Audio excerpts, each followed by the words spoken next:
कृष्ण मित्रों, मैं प्रियंका स्वागत करती हूँ आपका जीवन और आध्यात्म में। मित्रों, आज की कथा है राजा परीक्षित और तक्षक दबे पांव कलयुग का आगमन। तो चलिए कथा को सुनते हैं। कई वर्षों के प्रतिशोध की ज्वाला में जलता हुआ और अपने शत्रु को किसी भी हाल में मार देने को आतुर एक बूढ़ा ब्राह्मण तपस्या में बैठा हुआ था। और अब जब वह अपने लक्ष्य के बहुत करीब पहुंच चुका था, तब उसके मार्ग में एक बहुत बड़ी अड़चन आने वाली थी। और उस अड़चन को भी अपने मार्ग से हटाने के लिए आज वह अपना असली रूप बदलकर नकली वेश में बूढ़ा ब्राह्मण बनकर बैठा हुआ था। वर्षों पहले एक पूरा परिवार आग में जलकर भस्म कर दिया गया था। आज के वर्षों पहले की बात है। घने जंगल में भीषण आग लग गई थी और उस जंगल में रहने वाले सभी जीव जंतु, जंगली जानवर, पशु पक्षी सब जलकर भस्म हो गए। यह जंगल देवराज इंद्र का था और उन्होंने इस आग को बुझाने के लिए एक घनघोर वर्षा की थी। परंतु जिस धनुर्धर ने अग्नि देवता की भूख शांत करने का वचन अग्नि देवता को दिया था, उनके वाण की वर्षा के आगे देवराज इंद्र की बारिश भी बेकार साबित हुई थी और संपूर्ण वनस्पति तथा वन्य जीव जलकर भस्म हो गए थे। सर्पों का राजा तक्षक भी उसी वन में अपने परिवार के साथ रहता था और उसका भी पूरा परिवार इस भीषण अग्निकुंड में जलकर भस्म हो गया। तक्षक उस समय कुरुक्षेत्र गया हुआ था, जिस कारण वह बच गया। वह वन था खांडव वन, जिसमें भस्म करने के बाद वहां पांडवों ने अपनी राजधानी इंद्रप्रस्थ बनाई थी। वह धनुर्धर कोई और नहीं बल्कि सर्वश्रेष्ठ धनुर्धरधारी कुंती पुत्र अर्जुन थे। आज इस घटना के वर्षों बाद भी प्रतिशोध की ज्वाला में जलता हुआ एक बूढ़ा ब्राह्मण अपने परिवार की मौत का बदला लेने को तत्पर बैठा था, और जिसकी प्रतीक्षा में वह बैठा था, आखिर वही ऋषि कश्यप तेज कदमों से उस ओर बढ़ते हुए आ रहे थे। बूढ़े ब्राह्मण ने ऋषि कश्यप को रोका। ऋषि कश्यप ने पूछा, कौन हो तुम? बहुत दुखी लग रहे हो। इस दुख का कारण वही है जो आपको इस मार्ग पर लिए जा रहा है। ऋषि कश्यप कुछ समझ नहीं पाए।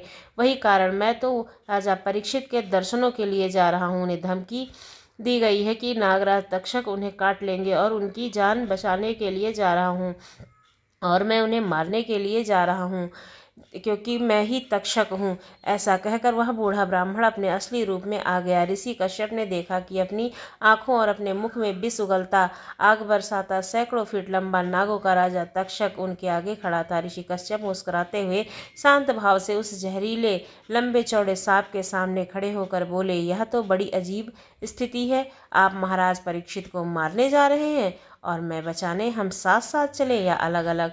तक्षक ने विष उगलते हुए कहा, मैं महात्मा, मैंने आज तक जिसको भी काटा है वह अगले क्षण ही सांस लेने के लिए आया है। क्या आपको विश्वास है कि आप मेरे विष के प्रभाव से महाराज परीक्षित को बचा पाएंगे? ऋषि कश्यप ने बिना किसी दुविधा के कहा, हाँ, आज तक ऐसा कोई विष नहीं बना जो मेरी औषधि को काट दे। चलिए तो अभी परीक्षा कर लेता हूँ। मैं इस पौधे को डसता हूँ, आप इसे वापस जीवित कर दीजिए। ऐसा कहकर तक्षक के पास ही एक पौधे पर अपनी जीभ रखी और उसी क्षण वह पौधा जड़ समेत मुरझा गया। उसकी पत्तियां इस प्रकार भस्म हुई मानो अंदर की ही कोई आग उसे जला रही हो। अपने काम के से संतुष्ट होकर तक्षक पीछे हटा। उसके बाद ऋषि कश्यप ने अपने कमंडल से थोड़ी सी राख निकाली, आंख बंद करके एक मंत्र पढ़ा और फूंक मारकर उस राख को पौधे के ऊपर उड़ा दिया। अगले ही पल पौधा खिल उठा, उसमें नए अंकुर फूटे, नई पत्तियां निकली और इस प्रकार हरा भरा हो गया मानो जैसे कभी कुछ हुआ ही ना हो। तक्षक हार मान गया और ऋषि कश्यप से विनम्र प्रार्थना कर बोला, मैं आपकी शक्ति मानता हूँ महात्मा, पर कृपया मुझे बताएं, आप किसी की होनी में दखल देना क्या आपका उचित है? ऋषि कश्यप बोले, नहीं, किंतु यह होनी नहीं है बल्कि यह एक श्राप है जो होनी में दखल दे रहा है, और इसलिए मैं राजा परीक्षित की जान बचाने जा रहा हूँ। उसके बाद तक्षक उत्तेजित हुआ और जोर से चिल्लाते हुए दुखी होकर अपनी पूरी व्यथा महर्षि कश्यप को सुनाने लगा। यह होनी नहीं है महात्मा, यह महाराज परीक्षित का भाग्य है और उनकी इस प्रकार मृत्यु का निर्णय उसी दिन हो गया था जिस दिन अर्जुन ने खांडव वन को जलाकर भस्म किया था। तमाम वनस्पतियों और वन्य जीवों सहित मेरा परिवार भी उस आग में जलकर भस्म हो गया था। तब मेरी प्रतिज्ञा थी कि मैं अर्जुन से इसका प्रतिशोध अवश्य लूँगा। जिस प्रकार मेरा वंश उस अग्नि में भस्म हुआ है, उसी प्रकार मैं अर्जुन के वंश को भी अपने विष से भस्म कर दूंगा।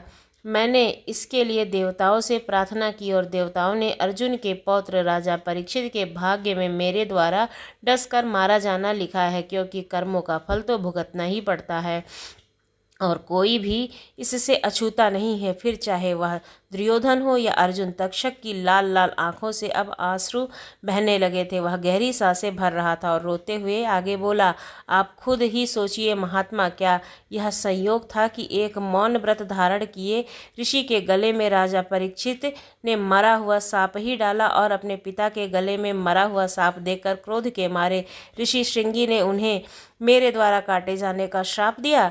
वह किसी और कारण से मृत्यु का श्राप भी तो दे सकते थे। इसलिए हे महात्मा, मेरे आपसे विनम्र निवेदन है कि आप लौट जाएं और राजा परीक्षित के भाग्य में दखल ना दें।